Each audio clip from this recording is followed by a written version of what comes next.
Being an artist, you are expressing your own concepts. You're taking art, ceramics as a medium, clay as a medium to express what you want to say. And then for craftsmen, it's the honing of a skill that you're constantly repeating the same process, but at the same time you're mastering and refining your practice.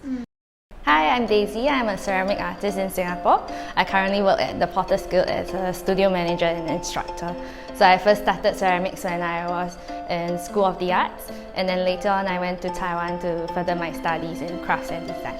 I love ceramics and there's nothing else I would rather do. I first started playing with clay when my mom sent me to the community centre near my neighbourhood. So I was a little girl around 10, 11 years old, pinching like small little pots, while all around me there were these aunties and uncles like potters making big sculptural or functional wares.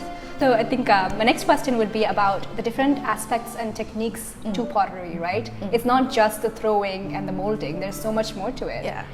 Can you take me through that? So I guess ceramics is really all over in our daily lives, like the bowls we use, the big pots that we use, or even our ceramic toilet bowls, right? There's so many different techniques and skills that go into making a ceramic ware. So in Singapore, there's a lot of wheel throwing techniques that are being taught, and hand building, which is the most basic technique where you can really pinch out small little objects or big pots as well. All right, I'm excited. So we're gonna be slip casting today, yes. right? Okay. And then Nikki will be making a sake cup. I'll make a sake cup. Okay. So slip casting is like a mass manufacturing production. You're playing with like liquid clay where you pour it into a plaster mold and you're creating copies of that same form. The colors that you see, they are actually done with colored slip. It's not part of the glaze. The colors are stained into the porcelain slip. So all these marbling effects is very natural. So as I play with the mold and swirl the colors, it sort of captures this marbling effect and textures. Yeah. So inside there are layers and layers, very subtle, right? Then that's where the slip, you can really see the process where the slip drives along the surface and then it creates very fine and detailed lines. That is so cool that you have the traditional technique of just molding using your fingers, pinching and molding. Then you have slip casting, which I think is more new, I guess? Yeah. Yeah, so do you think like ceramics is an outdated kind of art form or craft, or is it like evolving continuously?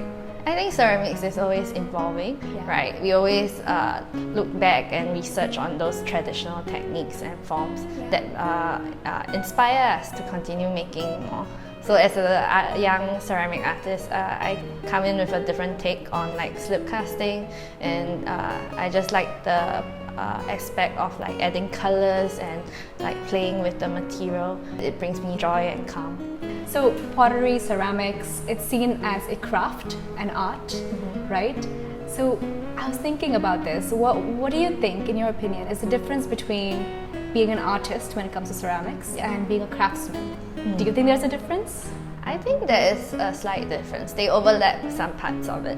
So I guess being an artist, you are expressing your own concepts, whatever you want to express. You're taking art, ceramics as a medium, for example, clay as a medium to express what you want to say, or and then for craftsmen, I guess it's the honing of a skill that you're constantly repeating the same process, but at the same time you're mastering and refining your practice.